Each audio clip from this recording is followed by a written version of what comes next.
What up, y'all? Today's episode is brought to you by RVFix. Let's walk through a quick scenario. You're on your RV trip that you've been planning for months and bam, something goes wrong. Slide won't move, fridge quits, the power's out. Now, instead of cracking open a cold one, it's fixing time. Total buzzkill, right? That's where RVFix comes in. Call 1-844-66-RVFix and get connected via video call with a master RV technician. No middlemen, no dealership runaround, just real help, fast. And over 40% of these issues are fixed on the first phone call. If it's more serious, we've got you. We'll order parts and get warranty approval within hours, not weeks.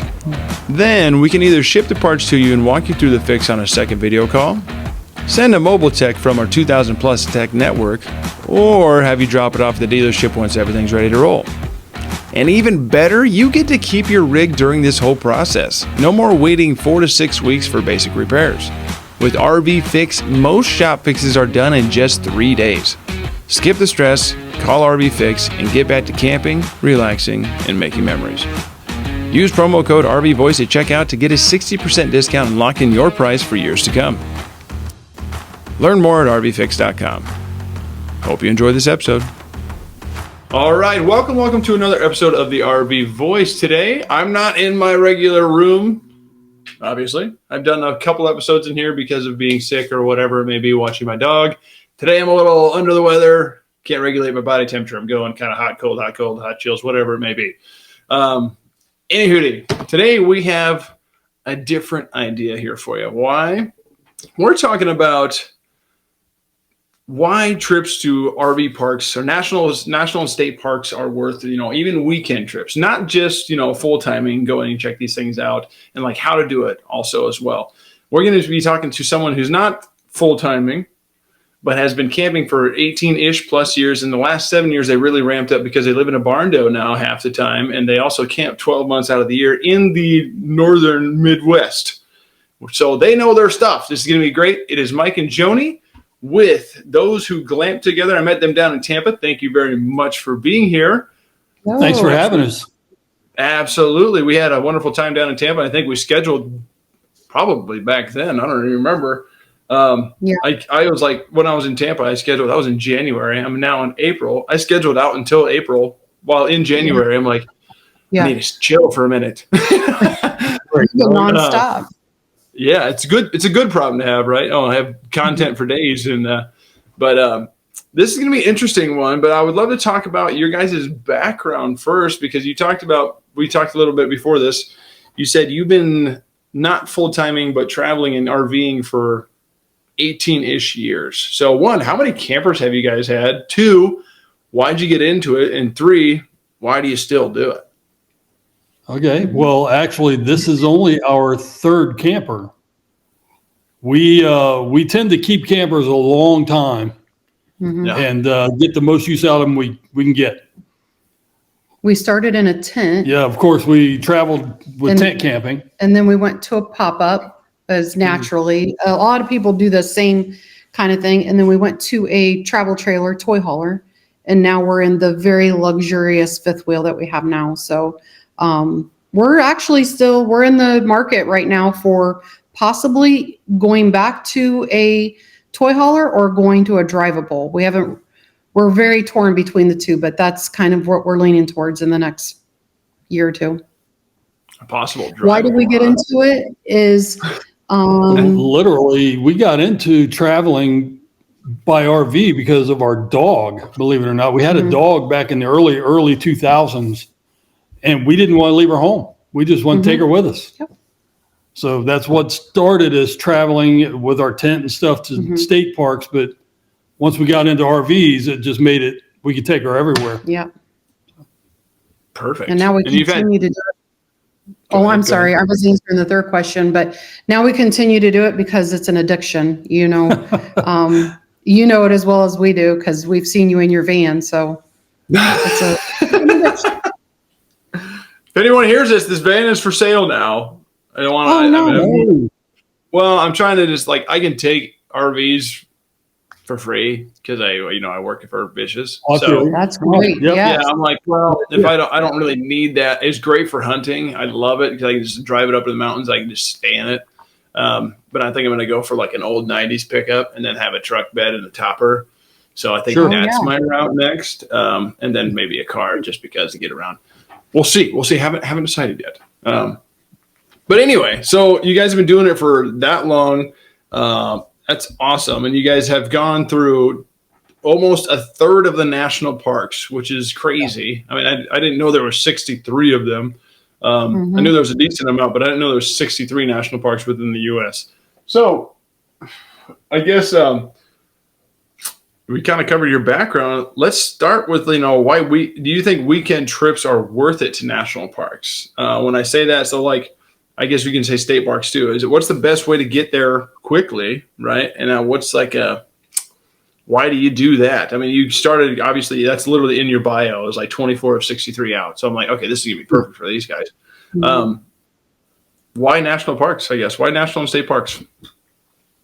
Well, one, because I think that's where you really get a feel for national parks first, is where I get a true sense of what America really was before all the conglomeration of people, right? And this is what it used to be. And we get to see, we kind of get a peek back in time, right? And just get into the middle of the park and just be totally at peace with yourself and just with nature.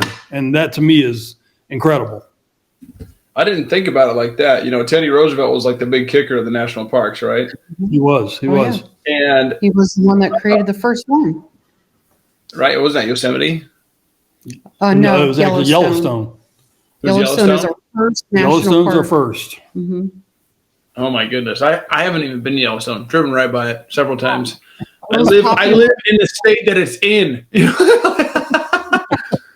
We've actually been to your state backpacking. We backpacked the Sawtooth Mountains.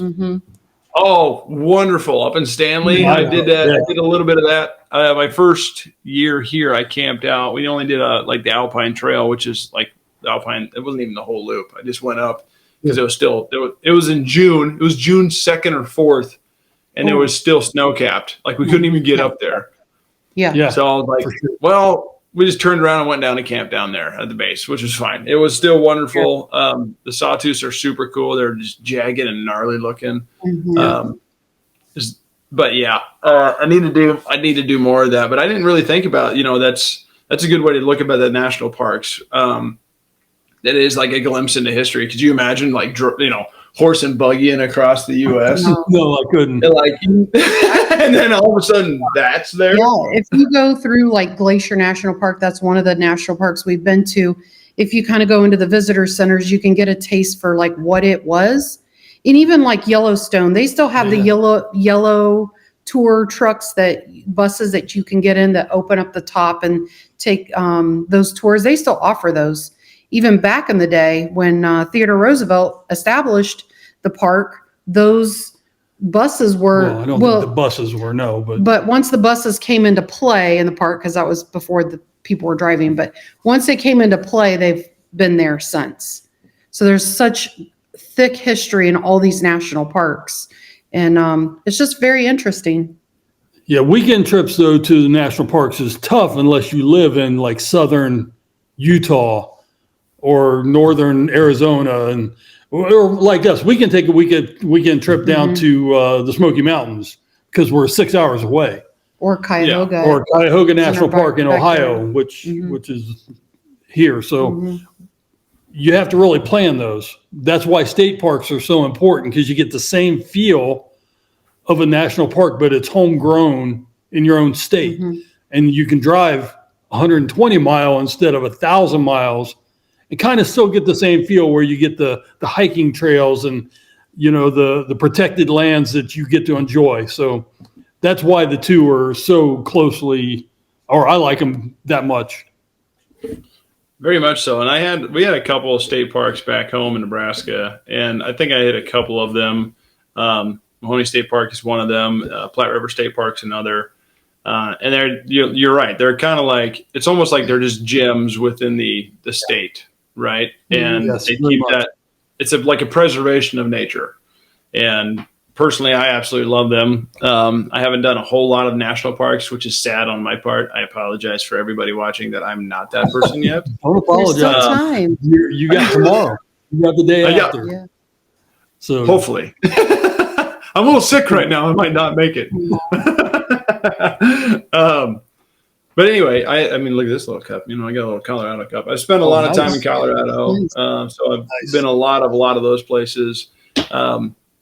But if it's a short trip, this is I'm kind of following a little this outline I have. If it's a short trip, whether it be state park or national park, you guys have done this for 18 years. The last 7, you said you're really ramped up. Do you really think like a short trip, 1, gives you the whole experience, and 2, actually kind of recharges you? Or does it feel rushed?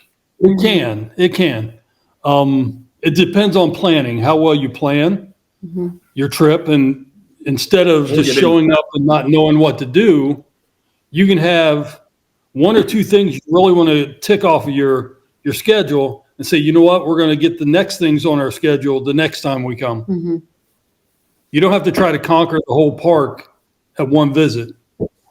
So that's how you can make it viable and not wear yourself out so you're recharging yourself.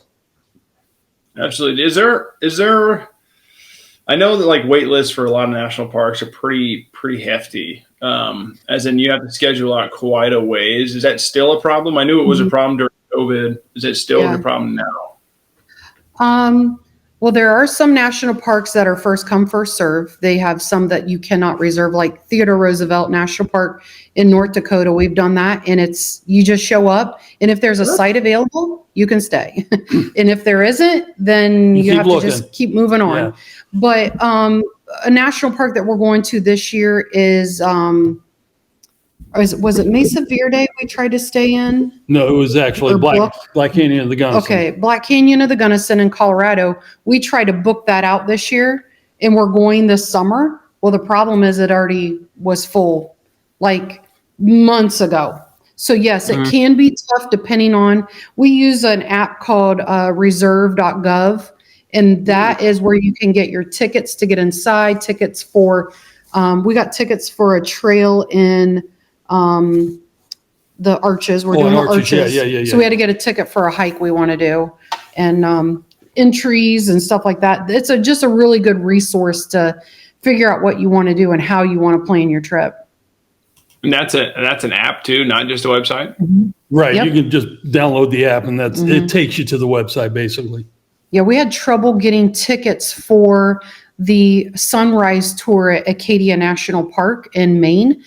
And we ended up trying on our phone like several days, and it was getting down to the wire where we're like, we're getting ready to leave. We don't have any more. So the girl at the visitor center told me, she goes, don't use your cell phone, use your computer. She goes, it might work. And I did, and we got a ticket to get in there. They're tough to get. It's on top of Cadillac Mountain, so they only allow so many people up there at a time. Mm-hmm. So there's only so much room. So, and plus it's like 4 a.m. Yeah, but the fact that you can use your computer to get why is that? We did that. Yeah. The ticket. I don't know why it was better, because we had 2 people trying to get at least one ticket. One was on a cell phone. She was on her computer. They were doing it at exactly the same time. She got a ticket. The other girl didn't. Mm-hmm. But that ticket got all of us in because we ended up. We had to load 9 people into the back of a pickup truck's camper. Bed. A truck camper. Yeah. The one that sits in the back of the bed. Yeah. Yeah. We had 5 in the front and 4 in the back. Yeah. It was illegal, but we did it. It was illegal, but we made it up. Baby, we're getting up there. It's 1 ticket per car, not per person. Yeah. So some of us rode in the back of the camper up Cadillac Mountain. That's awesome. You're all sitting here like hanging on. It's crazy. We have a video on YouTube of those riding in the back, and they're texting each other back and forth, and it's a nice little segment, that's for sure. That's cool. Speaking of YouTube, we didn't do it for video either. Check them out. There's all the links right there. I do have TikTok and Instagram linked on here as well. But Very cool. Very cool. So you've been to 24 of them. Which ones are like your like standouts? Like these are like absolutes. So between Glacier National Park has been my favorite. About 3 or 4 years ago, we were in the Rocky Mountain National Park, and that one as well is right up there with Glacier in my mind. Even though the Grand Canyon, I stood on the edge of the Grand Canyon, I'm looking out and I'm like, is that real? Because it's so massive, your brain just cannot comprehend because it looks like a painting. It doesn't look real. The next time we go to the Grand Canyon, we need to hike to the bottom and back up. That'll make it real. So, but yeah, for me, I won't speak for her, but for me, Glacier National Park has been my favorite so far. Yeah, I've heard that before. That's up in Montana, like Kalispell, Whitefish, right? Yes, yes. Yeah, that's beautiful. Yeah. I would have to say Glacier is probably one of my top ones, but some of them that are very notable that are the ones that are a little harder to get to. Isle Royal, for instance, we took a boat over. You have to do it with a boat. And Biscayne National Park in Florida, Dry Tortugas in Florida, very hard to get to. Biscayne is like 95%. The national park is in water, underwater. So you're boating everywhere. So you got to be able to get on a boat and get your tours. Dry Tortugas is the same thing. You got to get a boat ticket and get over there, or take a seaplane to get there. And Isle Royal in Michigan, up in Lake Superior, same thing. Those tougher locations to get to are almost that much more special versus when you go. We've been to Yellowstone a couple times. We've been to Acadia a couple times. Smoky Mountains, we go almost every other year there. So those are very highly visited national parks. So if you really want to like distance yourself from crowds, choosing those parks that just are a little harder to get to are just super special. Yeah. Interesting. Yeah, I was wondering, kind of on that topic, which ones do you think are like great for quick visits and like no needed to like extra plans like that? You say, hey, the one down at the Tortugas, like it's all water, or down in Florida, it's all water, which makes sense, the Everglades and all that. Yeah. So what's like a good? Yeah. What are some that are like standouts? As in, like, this is great. You can do quite a bit in 2 to 3 days or a 3-day weekend, versus I have to have a week planned out. I'll have to do my little cheat sheet over here. So Smoky Mountains to me is, if you're on the East Coast, of course, if you're out in Idaho, it's not a weekend trip. Smoky Mountains is by far, you can go down there for a weekend and you will never not have enough to do. It's such a big park at that. Shenandoah was also popular for those that live in DC, because DC residents can access Shenandoah super easily. So we saw a lot of people from Virginia, which it is in Virginia anyways, but we saw a lot of people from the Washington, DC area that would just come out for the day. So it's also one of those parks. I'll back up a little bit. Some of these parks don't require a ticket. They're the easiest ones to get into because you can just drive up, enjoy them, and leave. So like Mike said, the Smoky Mountains, Cuyahoga National Park, Shenandoah Valley, those are all like, you don't have to have special tickets for those things.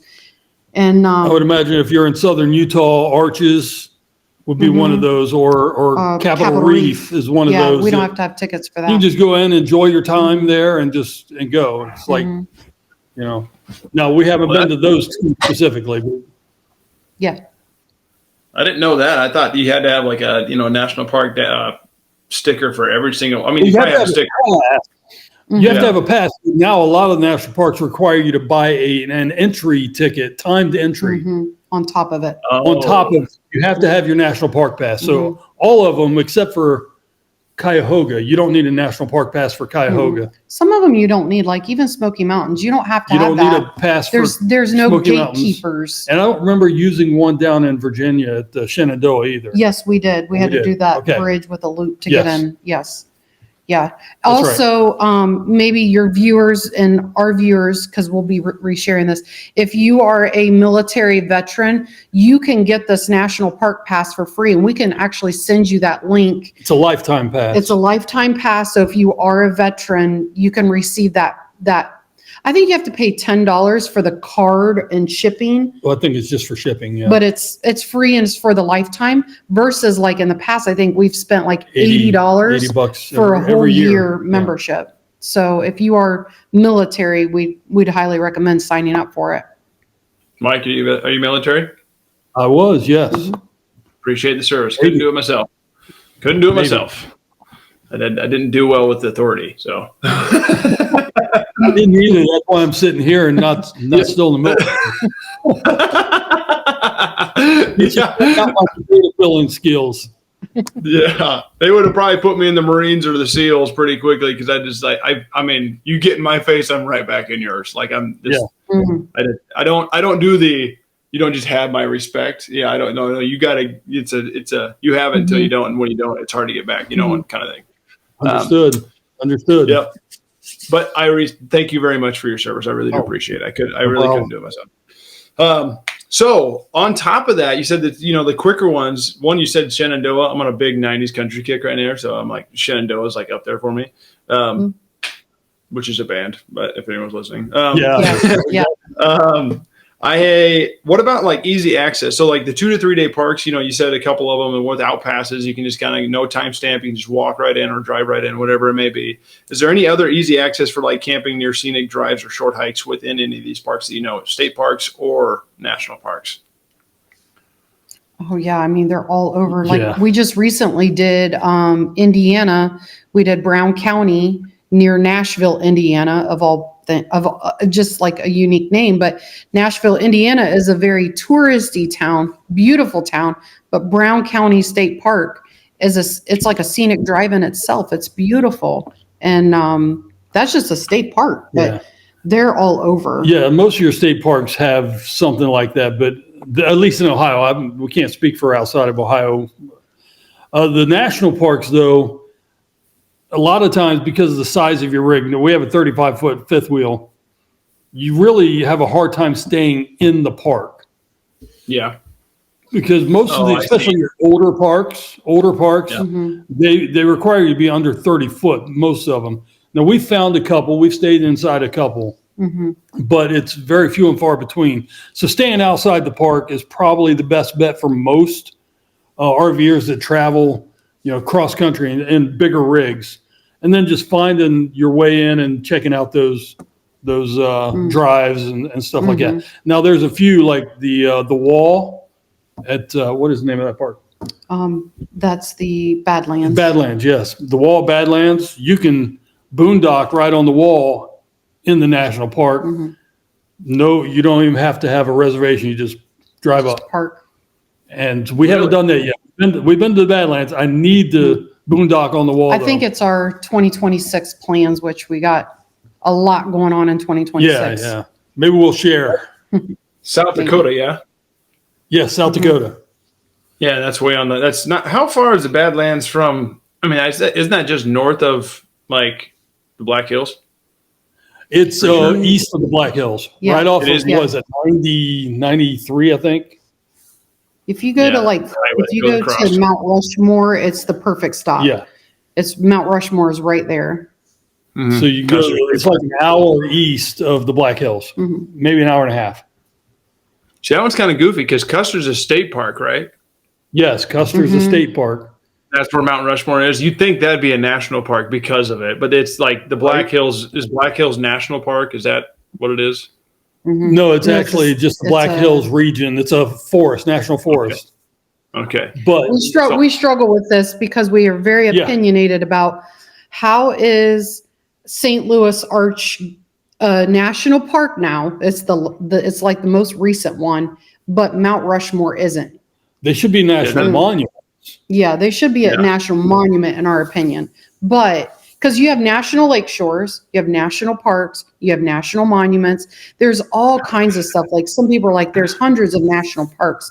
Well, yes, there is, but there is one list that's only that list of 63. but they're all governed by the National Park Association, Yes, right? services. So National Park Services. Mhm. So they govern all of them. So some people will think, well, this is a national park. No, it's a national forest that's run by the National Park Service. So Interesting. Yeah, I didn't know that. I mean, I've been up to Custer State Park, the Needles Highway. I've done all that. I did that on a bike. I did that the right way, in my opinion. well, That's on his list. that's on my list to get my bike out that direction. Oh, you need to go for Sturgis. I've had it out there. We just didn't make it to that road. No, it's wonderful. That was like my first big road trip. I've been on bikes for 25 years now, but like that was like I did that in 2020. I went out to rode from Sturgis, rode from Lincoln all the way to Sturgis and back. So I rode. I mean, I put a lot of miles on this old Kawasaki 800. It was a Vulcan. That's awesome. I'm way too big for a Vulcan, like 800. I look like a big guy on his bike. But I was going to say, when we met you, I was like, oh, you're taller than I thought you would be. But I'm sure you hear that all the time. Yeah. Well, you only get to see this much of me, you know? Yeah. Like these people just assume that I'm short. It's funny. Well, you are very tall. I appreciate it. I'm about 6'1", 6'2" for anyone who's watching. But anyway, that's pretty cool. I didn't know there was national monuments. I mean, I knew there was national monuments, obviously, right? But like, not like national parks, like St. Louis Arch. I would never expect that to be a national park. It's like neither would we, even though we went. Yeah. It's very recent that they became, and then West Virginia has New River Gorge. We've been there before, and it was a state park that turned into a national park, and also kind of one of those. It's just a bridge. It's beautiful, but it's hard to believe that Mount Rushmore is still not a national park when they already grabbed the bridge as a national park. Just odd to us. I don't know what qualifies it, but we've been to like Indiana Sand Dunes. It was a state park originally, and now it is a national park. So you'll have things like that happen. Very odd. Huh. Beautiful nonetheless. Yeah. I mean, they're all beautiful, just odd, I guess. I don't think there is one. There's national forest in Nebraska. There's not a national park. I know that. No national park yet. Not in. Matter of fact, we've skirted all around Nebraska, but never stayed in Nebraska. So we have to find a way to. Oh yeah, we got to find something in Nebraska to draw us there. When do we do the hot springs? I got it. Where is that at? Is that? That's in Arkansas. Arkansas, yeah. That's a You need closest to go one. You need to go camp on the beach at Lake Mac. That's what we need to do. Okay, I don't know that. In Arkansas. In Arkansas? In Nebraska? Nebraska, yeah. Lake Okay. McConaughey. There's a couple other things that are super cool. If you like hike, Smith Falls is super cool. The Niobrara River. It's kind of hard to say. That's a really good spot. You can float the river. It's a real big attraction in Nebraska. Okay. I've seen that. I've seen that river float. Yeah. Looks really cool. Yeah, that's a big thing. I don't know if it's like that in Ohio, but we make fun out of nothing. We drop cattle tanks in the rivers and drink all day. Yeah. We're not far behind that. Sounds like my kind of people. Yep. Yeah. So whatever you want to do, add drinking to it. That's Nebraska. Or Ohio. We're great people. Yeah. Anywhere in the Midwest, really. If there's not major mountains or hills, there's usually beer involved. Oh, shoot. You guys did mention some like shuttle systems. Are there some like standout parks that have the shuttle systems? You said Yellowstone has the old buses. Right. Are there any others that like kind of stand Glacier. out? Glacier does. Yep. Mm-hmm. They actually have a really cool shuttle system in one second. Tell me the state. Arizona. Grand Canyon. Grand Canyon. Yeah, it's a nice The shuttle system is taking the donkey ride down. You can ride a donkey down to the bottom and then ride it back up. Yeah. To me, that's a nice shuttle because you don't have to hike. It's a very different shuttle. But they do have a shuttle system there. They do have a bus. They have a bus that you ride around the south you can rim get of on there. and off as you want. And There was nothing at Acadia, nothing down in. Yes, there's a bus system in Is there a Acadia. bus? Yeah, Okay. remember we rode it and we were just like, Oh, we're yes, just, yes, yes. we're yes, just yes. tired. We're just going to sit on it and not get off. You're right. You're right. It stopped multiple times, but we just got on it and we're like, we're just going to go all the way around it. And I think it took like an hour and a half. Yeah, you're But right. yeah, I remember now. Just stop and start. You can get on and off as you want. Very nice. Acadia is good to do that when it's busy because there's no parking. It gets busy. It gets very busy in Acadia. So the shuttle systems and Glacier, it gets so busy that you're just better off getting on the shuttle. And also with Glacier, I don't mean to steal all the time, but with Glacier, if you want to do going to the Sun Road, because that's what most people want to do, they want to drive going to the Sun Road, you have to be under 20 feet long. So if you have a dually truck or something like that and you towed your massive fifth wheel, your dually is not going to be able to go on the going to the Sun Road. And even my truck is not a dually. I wouldn't take it on going to the Sun Road. So we probably could have. I think we qualified, but it's a very interesting ride. Yeah, I don't want to fall off of that mountain. It's that kind of sketchy. It's very sketchy. One of the most beautiful drives on the planet, besides the one in it'd be Rocky perfect Mountains. for your motorcycle. Oh, motorcycle ride on that would be amazing. Yeah. Put that on the top of your list. So yeah, the buses that are good for that. The shuttles are really good for that. Just let you enjoy the ride. For those that are the drivers of the family, it also kind of just takes that equation out. They can enjoy the scenery because that going to the Sun Road, you're not enjoying the scenery. You're really paying attention to the road. Yeah. And because you're right on the edge, you're going up over a pass. Logan's Pass is the middle of it where when you go up and over and you're heading down, I mean, you're heading all the way up and you get to Logan Pass and then you head down. Interesting. Yeah, I've heard of the Sun Road once before, so I appreciate you bringing it back up. Glacier National Park's been on my to-do list for a long time. I remember I was sitting in college, like sitting in class in college, and I'm just scrolling through a computer, like listening to class and like looking at Jeeps and like backpack tent Jeep, I'm talking about just trailers with like a overland type deal behind me. I'm like, man, that'd be so much cooler than what I'm doing right now. Got my degree. I got on the dean's list once or twice. I'm not a bad student, nice. but I was like daydreaming. Yeah. You can multitask. I'm not all dumb. Yeah. So it's all good. Sweet. So question on this, so national parks, state parks, they're obviously absolutely beautiful, right? They're preservations of nature. That's why we started the whole park system, right? Is there any, I've never really found anything. I know Mahoney State Park, my home state, they have like a water park attraction. Have you guys seen any other national parks or state parks that have opposite attractions? Oh no, not opposite attractions, just other attractions other than just nature. So Yellowstone is it's like a preservation of absolute nature. They have bison, all sorts of animals, whatever it may be. Do you guys see anything else besides that? Like a nice resort within the park or anything? Absolutely.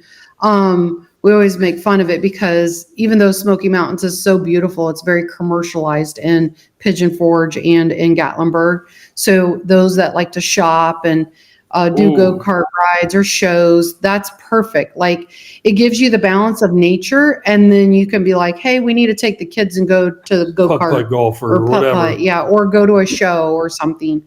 So I think they're more often than not, I would say, because the local community's capitalizing off of the visitors, which rightfully so. And but yeah, when you said that, I was instantly Smoky Mountains in my brain. Really? I heard Pigeon Forge before. It's sweet. They got a Ferris wheel, an amusement park and everything. Oh yeah. Dollywood is right there as well. So if you don't want to just hike all day long, you could just go into Dollywood for the day. No, it wouldn't be all bad. Yeah. No. She does a firework display. She does a firework display every night, and we were camping across the street from there at the KOA, and we had fireworks every night. So we never did go into Dollywood, but we were like, hey, we get fireworks every night. It's kind of funny you brought up Dolly because I literally just had her packet of brownies the other night. She has her own packet. It's Dolly. It's like it looks like a '50s hairspray packet. I don't know if you know that. Yeah, literally like curled up and that's great marketing from the '50s. It's good. Great. It was very good. Yeah, it was better than the other ones. Also, it was like my friend's wife made them, so they're super good. She's a great baker, so she added some of her own touch to it. But I didn't know she made her own brownies.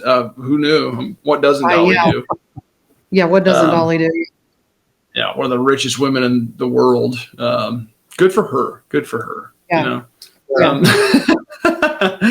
know? So on this like state parks, let's kind of like let's like kind of hone in on that. Why do you think the state parks are sometimes better for weekends than big name national parks? That's a good question. I think they're more accessible. I mean, every state has, that I know of, of course, but every state has state parks, so they're just more accessible. Like you go out in Utah, they got the big 5, right? National parks. I bet they got more than 5 state parks. Oh yeah. So you can be more dispersed. You can get more people involved into the state park system than just how many can fit in that national park that day. So I think it's because like Ohio, we have something like 55 or 60 state parks. Yeah, we have quite a few. So Ohio is really big on the state parks. So, and I also think too, it also preserves history. So some of these state parks that we've been to, like they may have like a little bit of like a cabin pulled in from years ago, and it's like a historical site, and it's like a little bit of an education for like if you have students and stuff to take. So I think it's preserving some like almost like some green space for people, so it doesn't get built inside, doesn't become a residential place. Now I've heard rumors that the National Park Service is trying to get at least one national park in every state. So every state has one, but as of right now, not every state has a national park. So the state parks serve as a way to still get out in nature if you can't get to a national park because it's too far away. You still have your state park system. So until you get one, then it takes a nice long trip to get to a national park or a weekend to get away. So. For sure. I was just looking up. Utah has 46 state parks.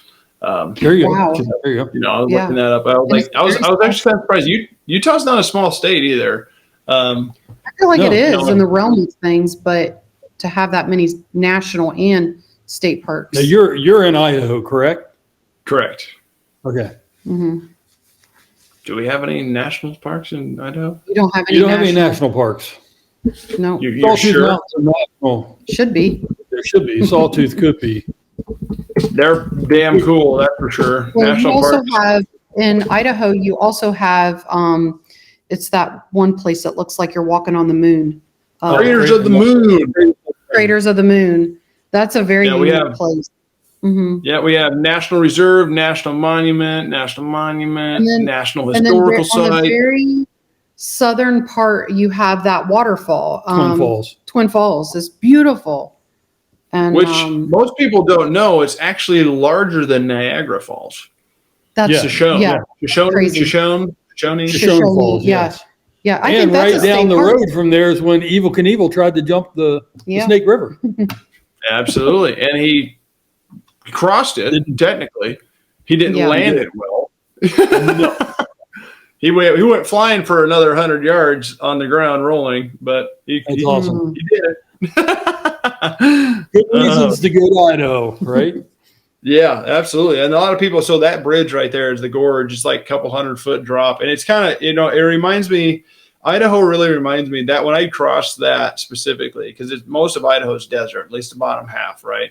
So you have the finger of Idaho like so, right? This bottom half is like desert, nothing else really. There's a couple mountains, the Owyhees are in there.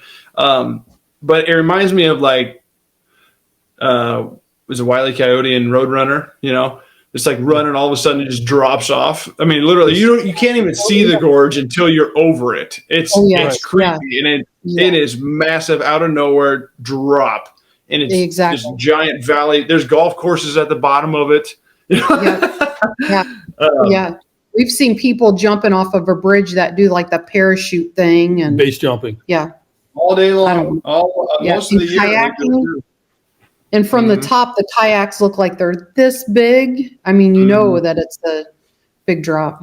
It's a long damn ways down there. But back to the state parks. Do you think there's any that are so like super underrated state parks that you've been to? They're like, there's national parks. Everyone has the national parks because they're one absolutely. I mean, you see awe, right? Literally, you see the words awe around them. But like national, like what about state parks that are like you think are underrated? So I don't know if it's underrated, but Tequamanon Falls State Park up in the UP of Michigan. Ooh, amazing. Yeah. Fantastic. Beautiful. Just the UP itself. Michigan has some beautiful state parks. Yeah. We've been to a lot. Michigan's a gem of a state. Ohio has Hocking Hill State Park. It could be a national park. It's that beautiful. It's that beautiful. I can't speak for all states. Even we've been to like in Indiana, we've been to like Turkey Run. Another really cool beautiful park. Yeah. And we're still like, I can't even believe this isn't a national park. But just on a smaller scale than a national park, of course. I think every state probably has those gems that only the people that go to that state park know about. Not even everybody in their state knows about it, but I'm sure every state has a gem. Yeah, like so. I always bring up Nebraska because I can relate to it, right? Because I lived there. There's Omaha, Omaha, Nebraska, and then there's actual Nebraska. Everyone in Omaha, most people from Omaha don't know anything about Nebraska. They know Omaha and Omaha alone. I mean, it's like 40% of the population is in Omaha, and then like most of it's in Omaha and Lincoln. Obviously, there's two biggest cities. It's about 1 million people, and they're like 300,000 people. So I think it's I don't even know where we're at 1.8 or something like that. So not a whole lot outside of that, but like the rest of the state is where it gets cool. People are like, oh, it's flat in Nebraska, which is not true. Just I-80 is very flat. Yeah. If you go around that, I mean, it's very hilly like this. A lot of texture to Nebraska. But yeah, I-80 and kind of south is pretty blah sometimes. But a lot of people like that. You say they don't even know their own state parks. Right. I know a decent amount about ours, and I can give you some hints around going to Nebraska. But this is kind of into that. Is there anything like that, like within the state parks, that people might overlook, like any ranger programs? I know there's trails. There's a lot of good trails on a lot of state parks. You guys being hikers yourself, you probably know a lot about that. And then there's usually also some sort of water access. But do you guys notice anything else outside of that people overlook within like state parks, not just the natural attraction? Sure. I know here for us, Ohio, they have several state parks that have really nice lodges with the amenities like indoor pools but the lodges are still old. They just updated the interior of them. So going to a lodge and checking out the lodge area, and like you said, the ranger programs of just taking a hike with a ranger, and they can explain why that was protected. That land was protected. Or we've even ran into rangers that have like the wild animals. Yeah. Like a snake or something like that. Not there, and it's for the kids to hold, and not me, but for the kids to do that. I remember doing that. We have one in Lincoln. I can't remember what the park is. Pioneer State Park. That's what it's called. It's right there in Lincoln. There's bison in Lincoln, basically. Buffalo chilling out there, and it's a really nice little park. They also have an amphitheater out there. I never actually got to go to that amphitheater. I drove by it, rode my motorcycle through it. Would go out there. I'd ride my bicycle through. We had a lot of fun going through there because it's nice. It's the well-kept, well-groomed areas, same like golf courses in the Midwest. You go there and, it's like just being out in nature is just something cool to be around. Right. But that's, one thing, just to be in the park, go out for a picnic, chill with the family, whatever it may be. You can do stuff like that versus, just having to go and see one attraction. There's a lot of things you can actually do. So since you guys have been doing this for quite some time, let's talk about tips to maximize a short trip. So how do you guys go about planning a high impact weekend trip without overdoing it? Because that's easily to do. You don't want to feel rushed, but you also want to see a lot of stuff. So how do you guys go about planning a trip like that? I know one thing for us is we call them one tank trips. Especially when we want to save money and be on a little bit of a tighter budget, we do one tank trips where the tank will either get us there and then we got to get a tank to get back home, or the tank will do round trip. So that is one thing that we call those local trips, one tank trips, where we can almost do the whole entire trip on one tank of fuel. Yeah, but also Joni is really good at going on Instagram and just looking at the area, searching that area on Instagram and see what photos people throw out there. So if it's a photo from a park, you try to find that spot where that person took that photo, or a lot of times they'll tag the location too. Yeah, they'll tag locations, and Instagram's a really good tool to set what you want to do for the weekend. I want to do this. I want to see this, and this. I mean, there's lots of tools, but I feel like Instagram can be very underrated when it comes to searching for things. But Instagram, if you think about it, it was designed for pictures and videos, high quality. They look beautiful. So you get on there, you look up a town name, like put in Columbus, Ohio, for instance. I'm doing it. Just like that. Yeah. And you're going to walk me through it right now. And it'll be like food or a location or just something very random. Wait, so you type in Columbus, Ohio. Do you go reels, accounts, tags, or what do you do? I do locations. So scroll all the way to the left. Places. Right. And then look. Yep. And then that'll come up. Like you can see it as a map, or you can. Oh, did you go? I didn't see. That's what I was looking for. I didn't know there was a whole map. All the way to the right. Mm-hmm. Yeah, and you can look at it as a map, like if you're wanting to stay in a particular location, because Columbus is pretty big. Columbus is a really bad example, even though there's a lot of great food. Give me a state park in Ohio. It's not a state park or anything, but if you're looking for like, you could put in like Maumee Bay or something, and then you're going to get like the parks and the area, and you could get restaurants, you could get a hike. There's all kinds of shop, like something that we want to go see, or a coffee shop that we want to go to. So we definitely love going camping in state parks, but we don't always just stay. For years, we would just only cook on a fire, camping, typical camping. We've evolved because we've learned, you learn so much about an area by its food. Mm-hmm. The culture of that area is built into the food that they eat. So we definitely try that as well. And that's where Instagram helps a ton. It's to get the mom and pop and the one-off places that you would never be able to find. It's not always the research tool that we use, but I do sometimes. It's a quick search for me because I know how to navigate it so well. Interesting. Yeah, I never really thought about using. I mean, you see national parks, you see the beauty of everything, sunshines and rainbows of it, right? But I didn't know using that versus like, I heard a lot of people use TripAdvisor for said things like you were saying. It's a great place to go eat. Mm-hmm. Yeah. Who'd you tell me that? We use Yelp too. Yeah, for sure.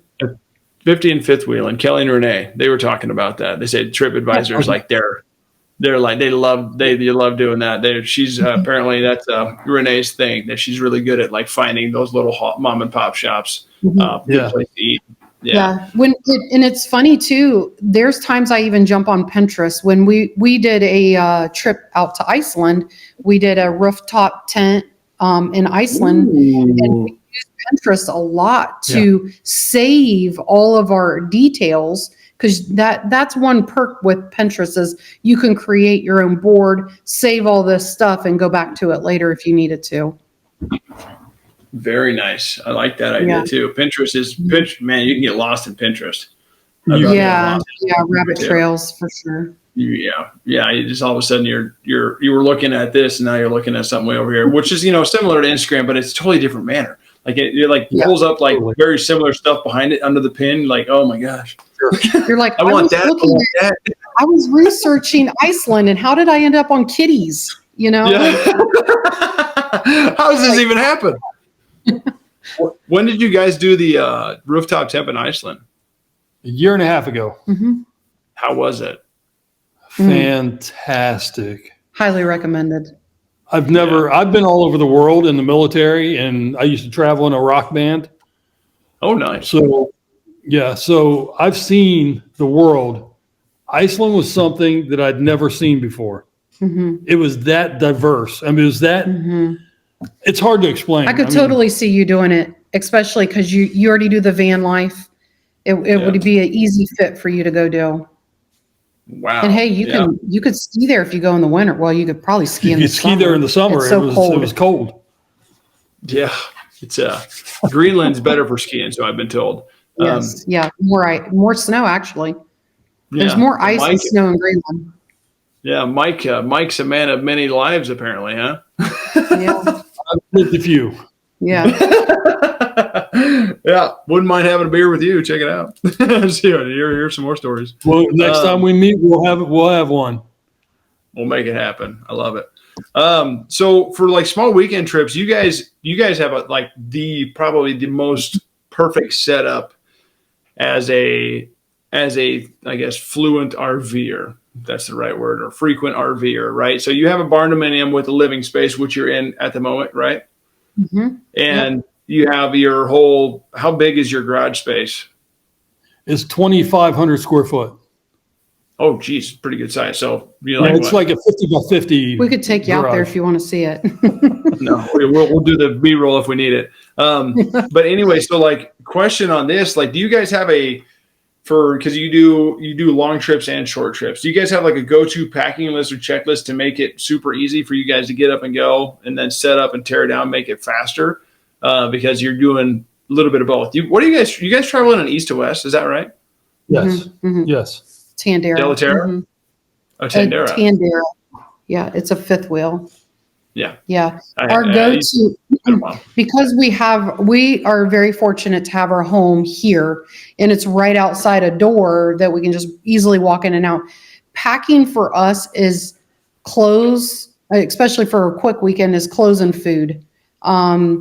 There isn't much of a list because we can keep everything here, because if we need it, we can just run out the garage door and get it and then bring it back. And we've doubled up. I mean, our camper has its own set of dishes, stuff, right? Yeah. So we never have to take that stuff in and out. Own bedding. So yeah. Perfect. Well, it makes a lot of sense. You can just go back and forth. But so on a weekend trip, how do you plan out like time to leave? So, I mean, obviously you have your reservations here and it's an 8-hour drive. I understand that. But do you guys plan around like rush hours or no? Well, if I'm taking a trip like that, I'm an early riser, always have been. Okay. So we'll leave the house at 4:00 in the morning, and we'll get it. We could. I literally not for a weekend on our trip to Glacier we left our home and we drove 1,054 miles on the first day. Not recommended. We drove from Marysville, Ohio to Mitchell, South Dakota, and that was day one. That's a trip, buddy. That's not a short trip. For us, generally, we'll leave mid-afternoon time. It varies because we both still work. Yeah, it depends on work as well. Mm-hmm. Okay. Interesting. Yeah. Some people, I would probably be the same early riser. I can drive 14 hours is kind of that's a shut off for me. That's like, I can cook for 14 hours, but at that 14 hours, I'm face plant. Usually my mind doesn't shut off because I'm in drive mode. Right. But I'm tired. I know I need to not drive no more. I'm actually fortunate because Joni is not afraid to drive and pull the camper. Perfect. Mm-hmm. So we switch off at like every fuel tank. If it's a big trip, yes. On a big trip. Yep. Well, that's great. takes two to tango then, right? That's awesome. That's right. Are there any tips for like late night arrivals or first come first serve sites then? 'Cause is there, my late, I have one. Yeah, do it. My late night tip is try to avoid getting there in the dark. If at all possible. If it possible, especially if you're newbies. Like if you are new at RVing, a lot can go wrong in the dark and you can't see. You get to these parks, they're not lit up for you. So just try to not do that. We try very hard not to do that. It is sometimes impossible, but it is, especially in the winter. Winter time here. And y'all are like experts at this in a sense of things. You've been doing it for 18 years. Well, I know, but you have been compared to the newbie, right? You know, you're saying, hey, don't do this. We've learned from a lot of our own mistakes. We're normal people. We make mistakes. We make bad decisions at time when we're trying to do something. Never rush when you're trying to get somewhere, and try your best to not show up in the dark. That's just something we try to live by. And now there was another question in there. First come, first serve sites. How do you guys go about First come, getting first serve? We've only done one or two of those.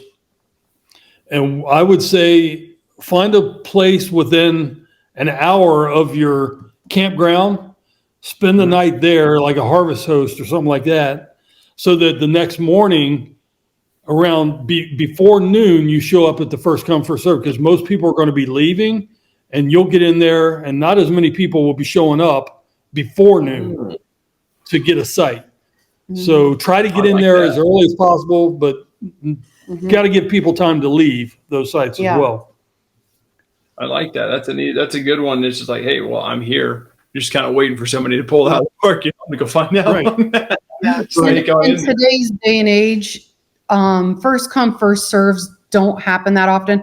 I remember when we were like dating that these state parks did have a big, huge section of first come, first serve. I remember camping with my parents when I was younger. A local state park, they would go by a week's worth of camping just to stay a weekend because it was first come, first serve then.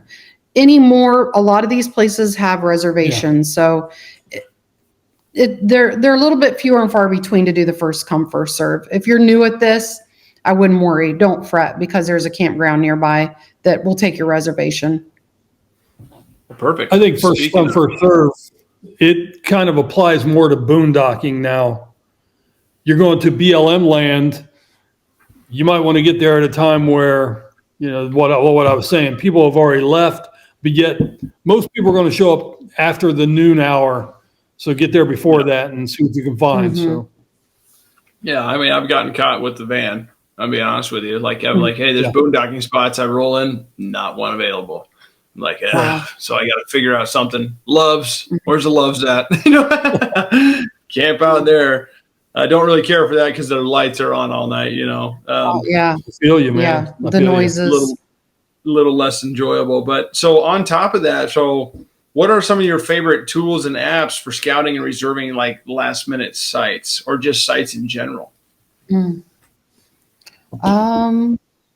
Scouting an app. I like RV Life. We have RV Life as our GPS, but it also shows tons of campsites on it, and you can, if you're driving somewhere, you know your route, you can look ahead and pull it up and say, okay, there's 10 campgrounds in a 20-mile radius.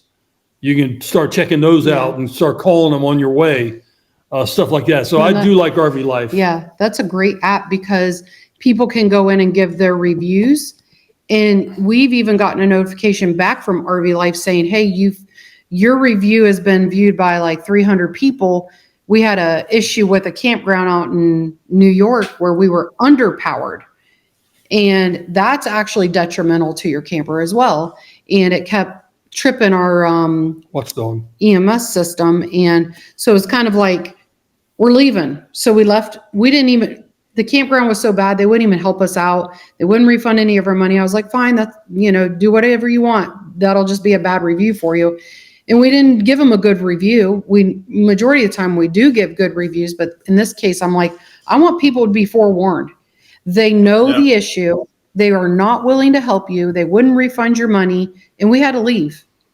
And that we sometimes will get a notification for that. And that's what I do like about the RV Life app is you can go in and actually read real reviews. The people that actually stayed there and gives you tips, and sometimes they'll even write like, hey, stay at this campsite. It's epic. Interesting. I met with Patrick Buchanan. He's like one of the head guys up there. I had a full podcast on that. So if you guys have any questions on that, you can check that out. RV Life Pro, they can do a whole lot of good things for you as an RVer. Yeah. Then there's obviously, like Harvest Host and Onyx Off-Road and boondocking apps. Campendium is one of them. IA Overlander. There's a whole lot of them that can last minute stuff. Oh crap, can't go there right now. Yeah. We got here early, whatever it may be. Stay X, Y, Z. Yeah. It's funny because you're saying last minute. We're not really last minute people. We're very planner. We're a lot leaning towards the planning side of things. But I know there are times where you do have to have the last minute things. Yeah, it happens, right? Especially like if it's like oh crap, we blew a tire. we need to get that tire. I don't want to ride home on most of them are full size, but so perfect. Well, that's wonderful. So what are some of your favorite memories of short weekends or anything like that? Park trips, whatever. What are some standouts for you guys? Just memory wise, not so much as Glacier Park is your favorite, Nate. Glacier Park. Yeah. It could be small, but what are some of those standout memories for you? Yeah. Earlier you said something about you guys have ramped up your camping and stuff like that in the last 6 or 7 years. And when we started a YouTube channel, it kind of encouraged you to go more and more. But one of the things that has actually opened the door for us is a community. We have grabbed people along our travels, and we became really good friends with them. And now we go places and we do things, and then we brainstorm ideas with them, and it's an amazing experience. You look forward to every little weekend that you do because you're doing something fun together, and curling or we did ice curling. little things that you try that you wouldn't have tried if you didn't have the RV to get you close to that situation and other people to kind of push you to do it. Yeah. Right. We have a group that is doing it's called Tour the Donut, and a group of us are riding our bicycles and eating donuts all at the same time. And it's a race. And last year I got second place. And me and Mike are avid cyclists as well. So it wasn't hard to ride a bike. Eating a donut at the same time isn't that much fun, but sounds wonderful. It sounds great right now, but in the moment you instantly regret it. And especially when you got to climb a hill or, take off on your bike again. But anyways, last year I was able to place, and this will be our third year to go. We're just not sure how it's going to look for us this year, if we're going to volunteer or if we're going to actually ride. So we haven't decided. That sounds pretty wonderful. Where's that at? Yeah. Troy, Ohio. I think they do several around the United States. Yeah. But the one we go to is in Troy, Ohio. Mm-hmm. The donut. And we just go camping. We go camping for the weekend. On Saturday, we do the ride in the morning, come back, everybody takes a nap because they need to. And then we do a big meal together, hang out, and just have a good time. You can ride 10 miles, 20 miles, up to 60 something miles. You can do it tandem. You can do an e-bike. It's actually a race. And for every donut you eat, you get 5 minutes off of your race time. Mm-hmm. Oh, it's the craziest thing. More donuts. But you have to be able to eat a donut in 5 minutes or it's detrimental, right? Yeah. It's not worth it. So if you're like me, you get 3 donuts, smash them together, and then you eat 3 at one time. Mm-hmm. Are they all Glazed donuts, specifically? Yeah. Or? Until the last stop. The last stop is one donut. It's called the Glazer. It's called the Glazer, and it's got like a cream filling and all that stuff. It's just enough to set you over. And you get 10 minutes for that one donut. You're like, I don't want any more donuts for a while. No. Yeah. No. Those kind of trips that it's like you do it with people. Like the group keeps growing and growing, and people are like, I want to go do that. I want to go do that. So we're just adding them. We're adding them, and now our group's like, it started off with just a handful of us. Yeah. And actually, it started off with one gentleman, and he knew we road biked, so he's like, you need to come do this, and then it's just grown into more and more and more. And so stuff. And I will say this is just how we feel. The sights and the beauty of these parks is fantastic, but it's the relationships you make with the people that you've come across that triggers the memory of the place you was at. Yep. You say, oh, so-and-so, oh, yeah, that was there. Oh, man, remember that hike we did with them? We didn't even know them. Yeah, we didn't even know them. we do a Christmas camp out every year in December. We did it, our fifth year? I think this will be our 6th year. This coming December will be our 6th. It started with maybe 6 people. Mm-hmm. Last year, we almost filled a whole campground. Now, granted, they only opened one section. Mm-hmm. There was supposed to be like 30 or 40 campers show up at that event. We had really bad weather, so a lot of the northeastern people couldn't drive across the state to get there. So we only had like 26 campers show up. Mm-hmm. But it's grown because of the community of people. Mm-hmm. It's not about the freezing temperatures. It wasn't about the things that go on. It was a community of people that sit down and have a bourbon together, and then we cook meals together and sit around fires, and we're all suffering together, but we're loving it because we're together. Yeah. So that's what we remember the most. Mm-hmm. Yeah, winter campouts are super fun. I mean, just being around a fire and like, I'm cold, but I'm having a good time for some reason. It's that type of fun. We have a friend. His name is Barry.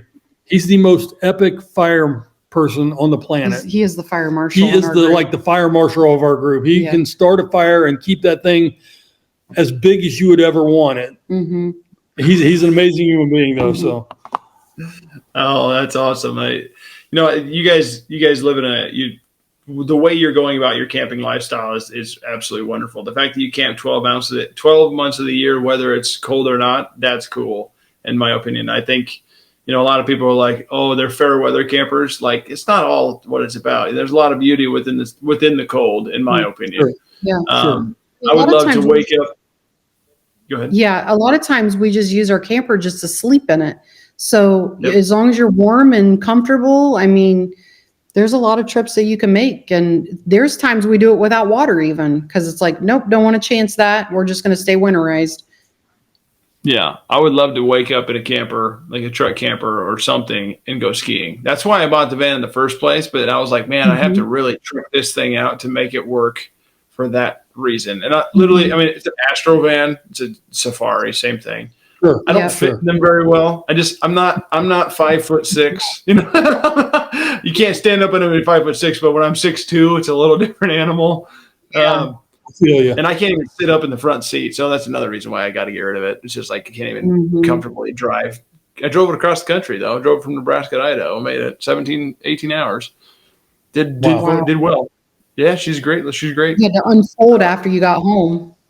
Huh? You had to unfold yourself after you got home. Yeah, I had to do this stretch back and just like stay over a ball or something. But anyway, so this has been a wonderful conversation, guys. So I really appreciate your time. Thank you very much. Thanks for having us. Absolutely. Do you guys prefer like wild and remote, or kind of clean and convenient for like a short weekend trip? Like, I mean, you're kind of a both. You guys, it sounds like you guys do both. A little bit of boondocking, a little bit of this, a little bit of that. So what's like? I prefer to be remote. Really, I really prefer to just take our camper out into a spot, even if there's no power. I've put solar and all that stuff on my rig, so I prefer that. But then you start missing the people side of camping. So I do prefer, personally, the remote. I think if there's a balance of both, I'm good with that. There's times where you want to be in a local town and the convenience of it, but there's other times where you just want the just to hear nature. So I think a balance of both for me. Awesome. Yeah, I'm a get away from people as much as possible. That's just kind of who I am. I like being next to a river, and that's all I hear. I don't I work in an office, so it's like I'm a very people person. That's not what I'm saying. I just like when I try to go out in nature, it's grounding for me. It's like I recharge. I feel like a totally new person again. So that's me. But cool. Is there anything else that you guys would like to share before we kind of sign off here? No, we just really appreciate you having us. And if anybody that's following or wants to kind of like join along, we're always open to bringing in new people. And check out all our stuff right here. Linktree. Sure. Sure. Go ahead. Yep. Go ahead. Did you had something else to say? Don't close out yet. So the only thing I would like to say is there is a lot of apprehension with RVing. People are afraid of RVing because of the RV itself. Don't make it about the RV. Make it about the destination. Make it about the journey getting there and the people you meet along the way. RVs will come and go. They'll break. They're all going to break. You'll fix them. People are so helpful in this community. So if you're apprehensive about getting an RV because of the RV, get the RV because of the experience of the RV with the people you're going to meet, the places you're going to go, because all that can be replaced. Those memories can't if you don't make them. And it can all be fixed by the RVFix. Bam! Look at that. I didn't have to say nothing. I don't know who cued that. Yeah. That's right. Absolutely wonderful. If you guys don't know what RVFix is, you probably heard the intro credit. If you want to hear the intro credit, just rewind or listen to the next one. That's cool too. Cool, guys. Well, I really appreciate it. The national parks, state parks, this is like something I think we should do another one where you're like, really, how do you maximize your time in that? Because you guys have done it a lot. We kind of get the whole overview of that. And then we'll I would like to re-meet with you guys at some point in time and do another one. Like, hey, how do you plan out how do you really plan out a national park trip? Because that's something that I don't even know how to do, to be honest with you. I know you can go in there and kind of just, get the ticket, do all that. But the full picture. We're doing 5 this year. You are? Yeah, we're doing 5 this year. So what do you guys do for work? Well, she is remote. She works remote full time. I'm an engineer for Honda of America. So Honda, like which? Okay, so like cars. Okay, vehicles. Yep. Okay, Civic, CRV, Ford. So interesting. You're an engineer for Honda. Weird. I know, right? What do you drive? I say all the time. We have a Honda. I drive a Chevy pickup truck. Yeah. Honda doesn't make it. Not a Honda. Yeah. We do have a Honda. We have one Honda. So you have a Harley, you said? Actually, 2 Honda. I'm sorry? You have a Harley? And I have a Victory. Oh, very nice. So I've heard good things. 2013 Victory. Love it. It was made by Polaris at that time.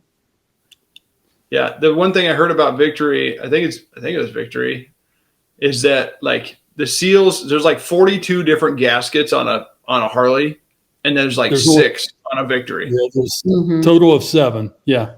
Yeah. Like no wonder the Harley leaks. That's what got me going that direction, because I was looking. Yeah. And that's what the engine's what got me to buy it. So it's also meant for taller people. Yeah, it's meant for very tall people, because I'm 6'2" myself. Yeah, I remember. Yeah, I need to. I'll eventually get a Harley one of these days when my knees finally give out. Skiing no more. Awesome. Well, guys, thank you very much for your time. I appreciate it. And like I say all the time, guys, I am not the RV voice. people like Mike and Joni are the RV voice. So please, would you please close us out? Yeah, thank you for having us, and stay tuned for more from the RV Voice. Awesome. Thank you so much for being here, and stay tuned for more for the next episode. All righty.